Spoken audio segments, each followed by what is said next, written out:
Whoa, it's 2026.1.2, yet another VRChat update. It's me, Strats. I'm here to read things to you. The first thing I'm going to read to you, a reminder that you can see the full patch notes in the description. The second, another reminder, this time about the questions we'll be answering at the end of the video. Want your questions answered? Post them in the comments. Third thing I'm going to read, features, new ones. Let's go. First up, Discord friends. If you've linked your Discord and VRChat accounts, you'll now be able to see your Discord friends in VRChat. You'll see all of them under the Social All Friends tab. But hey, how does it work? If a Discord friend has linked a VRChat account, you'll be able to see their profile, send them a friend request, and a Discord invite. If a Discord friend has no known linked VRChat account, you'll be able to send them a Discord invite to join VRChat. Discord friends will have a Discord icon displayed on their user cells in the UI, and Discord friends will have their status displayed, updated based off their Discord status. There's a new Allow Discord Friends setting under Comfort and Safety to opt out of the Discord Friends feature and prevent your VRChat account from being shown in other users' Discord friends lists. You can also turn off Allow Discord Friends via the VRChat home website. If you've previously logged in with Discord, you'll see a prompt on the quick menu letting you know about this feature and give you the option to turn it off. In addition, since we had to add some new permissions to our Discord login integration, you'll be prompted to re-log in and accept these new permissions. Next up, easier event instance linking. You can now link an event to your group instance after you've created it. This should make things much easier for group leaders. Likewise, consider this a friendly notice that, in the future, our UI and discovery features will heavily favor groups that have a linked instance. It's likely, in fact, at some point, we'll only surface events that have a linked instance. After all, we want people to go places and find new friends, and you need an instance for that. That's it for features. Let's talk about changes and fixes. Added a random option to your cosmetic inventory item categories. What kind of portal do we get this time? No one knows. Chaos mode. The shop now features a 3D preview of the thing you're looking to buy, portals, items, and so on. Fix an issue with the Show Mutual Connections button in the quick menu selected user page, sometimes showing as active, yet remaining unclickable when users change their mutual connection setting state. Fix an issue where the personal mirror's immersive move distance adjustment was too slow. Improved initial startup speed, the black or white screen before the music starts. Fixed an issue that could cause VRChat to hang on a black screen instead of closing on some systems. Fixed an issue where pickups with auto hold set to yes, which were deactivated through a script instead of dropped, but leave the user's hand in a held state and block further interactions until the drop action was triggered by the user. Things got a little sticky. Wash your hands. Added a new debug UI page. Audio sources. This will show all audio source components in the current world, provided you have world debugging permissions. It includes some pretty specific information about our Steam Audio near-field enhancements, as well as general information about playback, distance, conversion state, and perspective correction, something for OSC Tracker fans. The single message snap alignment OSC Trackers feature previously only worked for rotation, and now works for position as well. Fixed a camera dolly bug where multi-stream cameras on animation paths with different durations weren't updating while waiting for other cameras. Fixed camera dolly multi-stream cameras not providing an alpha layer to spout. Increase the resolution of the face mirror in desktop mode. It will scale with the displayed size up to 2048 by 2048 pixels. When streaming via spout, it'll always be at max resolution. Clicking on a world or group sale in the Marketplace World Stores or Group Stores section will now open to the corresponding World Store or Group Stores section in the menu. Fix the date added setting for world favorites. It should now, as expected, sort worlds based on when they were added to the list. Fixed audio popping related to toggling avatar sources rapidly with animations or VRC animator play audio. Fix an issue that sometimes caused palette colors to not be applied properly to the menu backgrounds. No more accidental Windows 98 theme. Added the error world command line parameter for when you really want to experience issues. It forces you into the error world.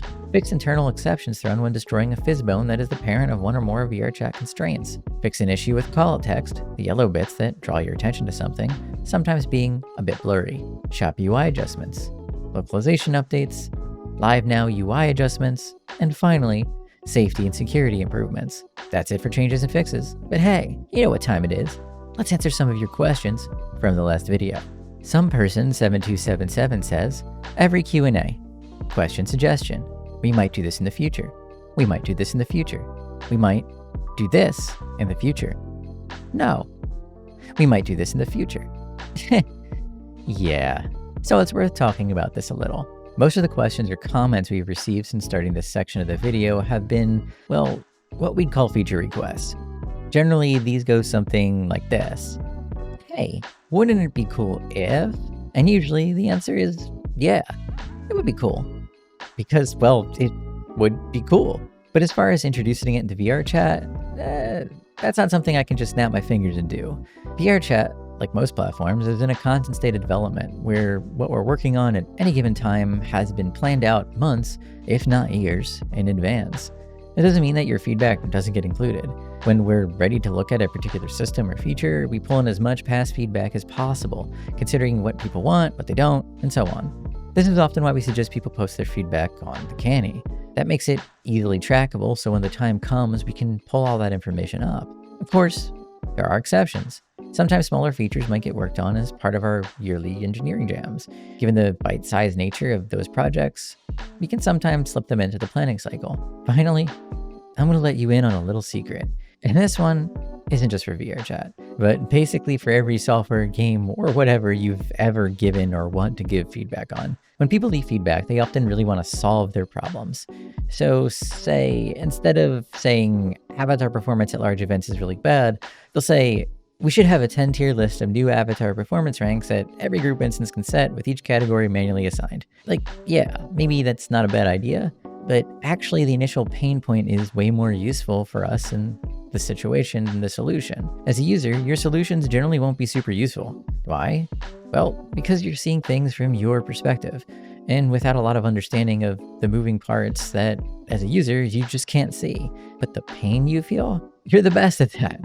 What a thing to be the best at. But yeah, it's your subjective experience, and that actually is really useful. It can feel counterintuitive, but sometimes simply saying, hey, this sucks, and this is why it sucks, is more useful than trying to fix the problem on your own. I think I might have gone a little long with that answer. Oops. MC Tempest 21 asks, will there ever be a way to save camera settings, such as what the camera is in and what behaviors are enabled? I would love for it to save what settings I have enabled instead of turning them back on every time I hop online. God, I hope so. It would make my job a lot easier. Disregard everything I said previously. This is my personal pain, so I'm going to yell at every engineer until my problem is solved. It's Anonymator asks, can we have a setting to disable all items? People use the reference cube all the time to grief people in Super VR Ball, and right now you can only turn it off one item at a time. The instance owner can do that. You can turn off items, prints, and stickers in an instance. If you mean individually, well, that's probably not going to happen given how items currently work. Shishoshi asks, avatar culling is currently a sphere around you, but it makes no sense to have avatars behind you, above, or below enabled when you can't see them. Avatar culling works very quick, so I don't see why it shouldn't be a cone directed at your viewport. I'm often annoyed when I look in front and see a couple people in tuned triangles, and then I take a mirror out and see a lot of people behind me showing. This is unnecessary and just makes the avatar culling not improve performance and visibility. Just like the earmuff mode, it could be an editable cone. So this is a bit complicated. Once you've seen an avatar and loaded it, distance hiding just turns off its renderers. Distance hiding doesn't really unload an avatar, as unloading or reloading it in this particular way would cause hitching. But hey, still, why not make it like earmuff mode anyway, like you suggested? Simple. You can move your head too fast. Hiding and unhiding avatars is a pretty quick operation, but it's not free. It's fast enough that moving, using a joystick or your keyboard, basically hides it. You don't feel it. By making the shape anything other than a circle, say like a cone, you'd rapidly sweep across an instance, loading and unloading avatars in rapid succession. You definitely would feel that. That's not to say that we don't have some tricks up our sleeve for how we might squeeze more performance out of these features, but it's likely they'd be more subtle and not quite related to something like a cone-based calling system. And, well, that's only a few questions, but we had some long answers today. Next time, we'll grab more. Thank you for asking them. Keep them coming. Anyway, thanks for watching, and as always, make sure you read the full patch notes in the description. See you next time.